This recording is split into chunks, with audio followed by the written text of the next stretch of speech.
আমরা সকলেই জানি লাইলা মজনুর প্রেমের কাহিনী, কথা কনা সবাই জানি কিনা? সবাই জানি। আমি ঘটনাও বলবো না, শুধু এখান থেকে একটা বিষয় বের করব আপনাদেরকে বোঝানোর জন্য। এটা হইল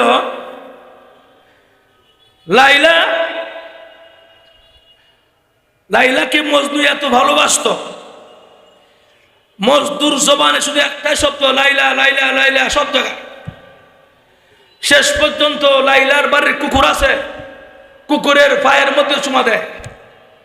এটা কি জন্য? ওই লাইলার বাড়ির কুকুরের জন্য।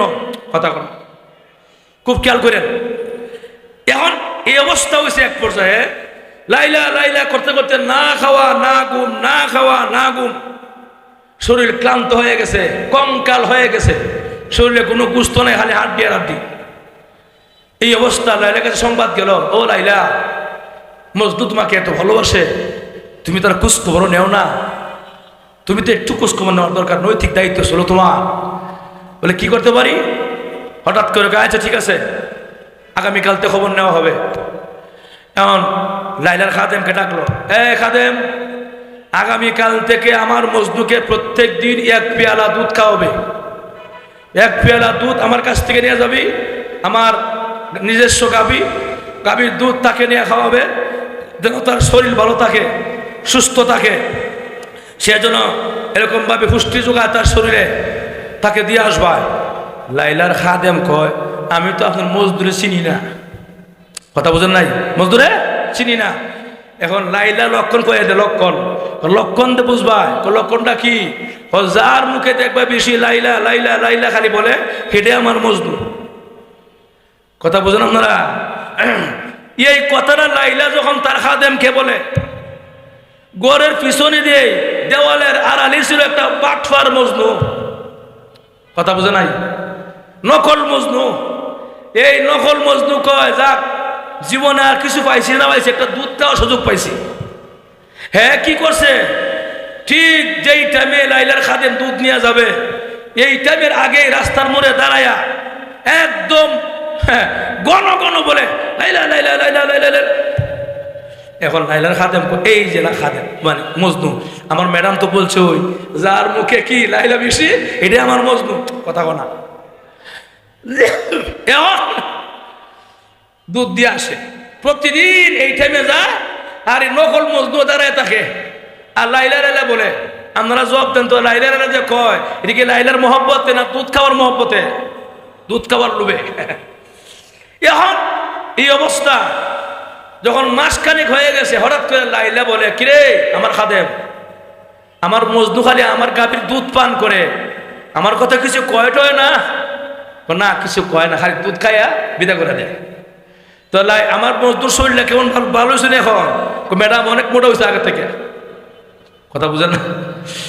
এখন লাইলা বুঝলাম না, আমার মজনু আমার জন্য পাগল, আমি আমার পক্ষ থেকে তার দুধ পাঠালাম খাবার পান করার জন্য, আমার দুধ পান করে 1 মাস যাবত একবার আমার কথা কয় না। এটাকে আসলে আমার মজনু নাকি নকল মজনু, এটা টেস্ট করার জন্য মন পরীক্ষা করবো। ঠিক আছে, আগামীকালকে ঠিক একই টাইমে যাবে, আর দুধ নিয়ে যাস না, খালি পিয়ালার মধ্যে একটা খালি পিয়ালা নিবে, আর পিয়ালার মধ্যে একটা চাকু থাকবে, চাকু খালি পিয়ালা আর চাকু নিয়ে যাবে কালকে। কেন ম্যাডাম? ও কেন বলতেছি, গিয়া বলবে আপনার প্রেমিক, আপনার মাসুক মাসুকা অসুস্থ, মারাত্মক রক্ত শূন্যতা, রক্ত নাই, 1 পেয়ালা রক্ত দেন, যদি বাঁচাইতে চান তাড়াতাড়ি। আপনারা কি কন, এই নকল মজদুরকে রক্ত দিব? যখন খালি চাকু খালি পেয়ালার চাকু নিয়ে যখন এই নকল মজদুর কাছে গেছে, লাইলার খাদেম এমনি শুরু করছে, লাইলা লাইলা লাইলা, এমনি ওর কাছে গেছে, কেন এমনি সব বড় করছে, আরে দুধ কই? ও দুধ নাই। কেন? দুধ নাই আজকে, আপনার লাইলা অনেক অসুস্থ, তাড়াতাড়ি 1 পেয়ালা রক্ত দেন, রক্ত শূন্যতা মারা যাবে, তাড়াতাড়ি করেন। এমনই তখন আসল কথা বের হয়েছে, লাইলার খাদেম, আমি আসল মজনু না, আমি রক্ত দেওয়ার মজনু না, আমি দুধ খাওয়ার মজনু। কথা কনা, আমি রক্ত দেওয়ার মজনু না, আমি কিসের মজনু? দুধ খাওয়ার মজনু, নহল মজনু। মাজুর ঠিক কিনা? খুব খেয়াল করেন ভাইয়ের আমার কথা শেষ করছি। এখন এখন এই অবস্থা, লাইলার খাদেম কই ইন্না লিল্লাহ, অহঞ্চ ম্যাডাম রে গিয়া কই নকল মতো দুধ খাওয়াইছি, তা আমার চাকরি শেষ। কথা কনা এখন কি করতে পারি? শেষ পর্যন্ত আগাইতে আগাইতে আগাইতে আরো আগায়, দেখি এদিকে তো শুনলাম তাকে মজনু আগাইতে আগাইতে গভীর জঙ্গলে গেছে। জঙ্গলের মাঝখানে গিয়া দেখে মোটামুটি একটা ফাঁকা জায়গা, এখানের মধ্যে একটা কঙ্কালের মধ্যে একটা লোক শুয়ে রয়েছে, একদম জীর্ণশীর্ণ অবস্থায়, দুর্বল, শরীরে শক্তি হয় নাই, বসার শক্তি নাই। এমনি সন্ধ্যলাকে লোকটা হেন শুয়ে রয়েছে, আবার দিকে টুটলট আছে, দিকে তো কানটা লাগায়া কান লাগায়া দেখে কইতেছে লাইলা লাইলা লাইলা লাইলা সুবহানাল্লাহ না সুবহানাল্লাহ জোরে কোন। লাইলার খাদেমার পূজার বাকি নাই। হাই হাই রে, এতদিন যাবত নকল মজদুরে দুধ পান করাইলাম, আসল মজনু তুইয়া নকল মজদুরে দুধ পান করাইলাম, এখন কেমনে বলি তাকে রক্ত দেওয়ার জন্য? তার শরীরে এমনি তো রক্ত নাই, শরীরটা কঙ্কাল হয়ে আছে, এমনি বসার ক্ষমতা নাই। লাইলা তখন বলে আচ্ছা দেখি, তা মানে লাইলার খাদেম তখন বলে দেখি তো তার কানের মধ্যে আওয়াজটা দিয়া, এমনি কানের কাছে মুখটা নিছে নিয়া কয় আমারে চিনছেন নি আপনি? বলে কে? আমি তোমার প্রিয়তমা লাইলার পক্ষ থেকে আগত বার্তা।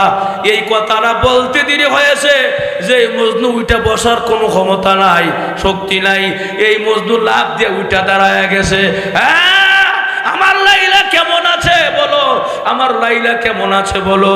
এই কথা বলতে বলতে বলে না বেশি ভালো না, এই যে চাকু আছে, এই যে পেয়ালা আছে, খালি পেয়ালা, রক্ত লাগবে, যদি বাঁচাইতে হয় রক্তের প্রয়োজন আছে।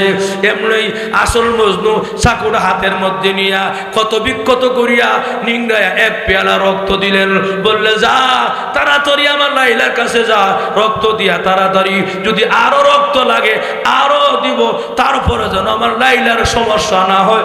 জোরে জোরে কন্যা সুবহানাল্লাহ। ভাইয়েরা আমার ঠিক তেমনি ভাবে এখানে মজনু দুই প্রকার। কতক্ষণ কয় প্রকার? মজনু দুই প্রকার। এক প্রকার মজনু হইল নকল মজনু, দুধ পান করার মজনু, আর এক প্রকার মজনু হইল রক্ত দেওয়ার মজনু। কথা কনা আসল আর নকল।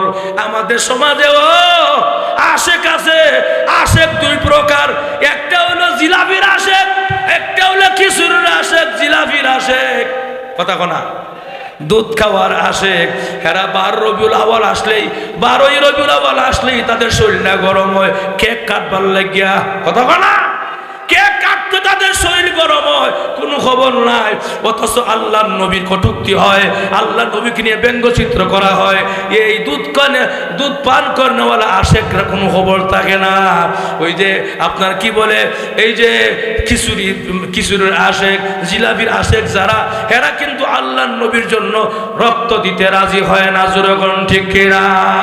কিন্তু ভাইয়েরা আমার, আমরা হলাম আসল মজদুর মতো, বলতে দেরি, রক্ত দিতে দেরি নাই। এজন্যই যখনই নাকি আল্লাহর নবীকে নিয়ে কটূক্তি করা হয়, আল্লাহর নবীকে নিয়ে ব্যঙ্গচিত্র করা হয়, নবীর খতম নবুয়তের উপর আঘাত করা হয়, তখন আমরা আহলে হক উলামায়ে কেরাম একদম চাপায়া পড়ি। প্রয়োজন হলে আল্লাহর নবীর মহব্বতে রক্ত দিব, এরপরেও আল্লাহ নবীর ইজ্জতকে আমরা কোন সময় মানহানি করতে দিব না। জোরে ঠিক কিনা? ভাইয়ার আমার, এই কথাটা, এই উদাহরণটা দিলাম কেন? বুঝানোর জন্যে। জোরে ঠিক কিনা? অতএব শেষ কথা হইল, আমার নবীর জন্য যদি প্রয়োজন হয় আমরা জীবনে সব দিতে রাজি আছি। কি বলেন? রাজি আছি না ইনশাআল্লাহ? ভাইয়ার আমার, আমি আপনাদের এলাকার মানুষ, সাতা মসজিদে আছি, আন্ডা কেন্দ্রীয় সাতা মসজিদে আছি, আজকে 10 বছর যাবত আপনার এলাকায় আছি, আর কয়দিন থাকবো জানি না।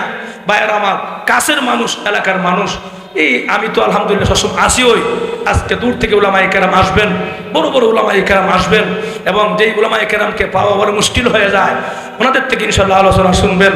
আল্লাহ পাক আমরা সবাইকে নবীর ইশক আর মহব্বত নিয়ে, আমি প্রায় 1.5 ঘন্টা হয়ে গেছে আলোচনা, প্রায় 1.5 ঘন্টা হয়ে গেছে, 1 ঘন্টা 20 মিনিট হয়ে গেছে।